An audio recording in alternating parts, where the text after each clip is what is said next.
यह कहानी है दो महान नेताओं की, दो पथिकों की, जो एक ही लक्ष्य, भारत माता को आजादी दिलाने के लिए पूरी जिंदगी लड़ते रहे। एक तरफ थे मोहनदास करमचंद गांधी, दूसरे सुभाष चंद्र बोस। उनके रास्ते अलग थे, मंजिल एक थी। गांधी जी का सफर, किसान का बेटा, देश का नेता। 7 समंदर पार छोटे शहर पोरबंदर में एक साधारण परिवार में जन्मा बालक मोहनदास। दक्षिण अफ्रीका की रेलगाड़ी में अपमान झेलकर उसने प्रतिज्ञा ली, अन्याय के खिलाफ लड़ने की। वहां से शुरू हुआ सत्याग्रह, जो भारत में जन आंदोलन बन गया। गांधी जी ने कहा, अब भारत ब्रिटिशों का गुलाम नहीं रहेगा। हम शांति और सत्य के रास्ते पर चलेंगे, हिंसा नहीं करेंगे, किसी को नुकसान नहीं पहुंचाएंगे। गांधी जी ने कहा, अब भारत ब्रिटिशों का गुलाम नहीं रहेगा। हम शांति और सत्य के रास्ते पर चलेंगे, हिंसा नहीं करेंगे, किसी को नुकसान नहीं पहुंचाएंगे।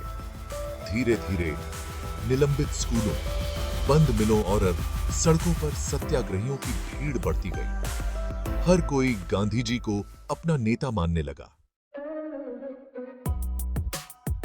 कलकत्ता शहर, अंग्रेज हुकूमत के तले दम घुटती देश की जनता। इसी शहर में एक तेज तर्रार नौजवान छात्र सुभाष चंद्र बोस। सुभाष जी पढ़ने के लिए इंग्लैंड गए, लेकिन वहां की सिविल सर्विस और अंग्रेजों की औपचारिकता उनके मन को रास नहीं आई। वो बोले, तुम मुझे खून दो, मैं तुम्हें आजादी दूंगा। उनके नेतृत्व में आजाद हिंद फौज ने अंग्रेज सरकार की नींव हिला दी। नेताजी ने जापान जैसे देशों से समर्थन मांगा, भारत की आजादी के लिए सब कुछ दांव पर लगा दिया। गांधी जी का विश्वास था, कोई भी बदलाव बिना अहिंसा के नहीं आ सकता। वो कमजोर को भी ताकतवर बना देते थे। वहीं नेताजी कहते थे, हिंसा कभी समाधान नहीं, लेकिन युद्ध ही अंतिम विकल्प। सन 1929 में नेताजी कांग्रेस के अध्यक्ष बने। गांधी जी के साथ कई गहरे मतभेद सामने आए। एक दिन नेताजी ब्रितानी सरकार से सीधे टकराव के लिए तैयार थे। गांधी जी संवाद और शांतिपूर्ण विरोध के हिमायती। आखिरकार नेताजी ने कांग्रेस छोड़ दी और आजाद हिंद फौज की स्थापना के लिए निकल पड़े। गांधी जी ने अपने सत्याग्रह से देश भर को खड़ा कर दिया। नेताजी ने सशस्त्र सेना संगठित की। गांधी जी ने सोचा, भारतीय गांव, छोटे उद्योग, स्वदेशी वस्त्र और हर वर्ग को बराबरी।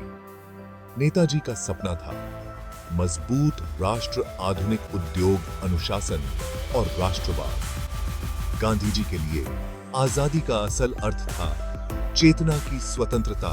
नेताजी के लिए था विदेशी शासन का अंत। गांधी जी ने छुआछूत को समाप्त करने का आंदोलन चलाया, हरिजन दिवस, मंदिर प्रवेश आंदोलन। नेताजी ने धर्मनिरपेक्षता को अपनाया।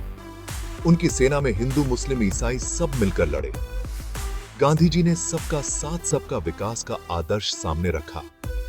नेताजी ने मुकाबले के लिए सबका समर्पण मांगा।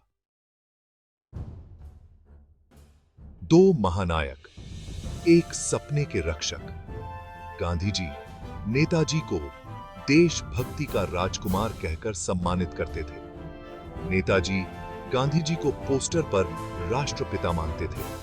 आज भी हमारे दिलों में गांधी की शांति, नेताजी का हौसला, दोनों आजाद भारत की पहचान है।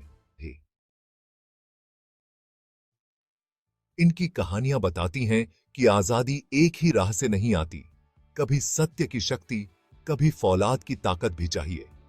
अगर आपको यह कहानी प्रेरणादायक लगी तो हमारे चैनल फैक्ट्स बाय एसपी पाश को जरूर सब्सक्राइब करें और बताइए, क्या गांधी जी का तरीका ठीक था या नेताजी की रणनीति बेहतरीन थी? कमेंट में अपना विचार बताएं। मिलते हैं अगले वीडियो में एक और ऐतिहासिक कहानी के साथ।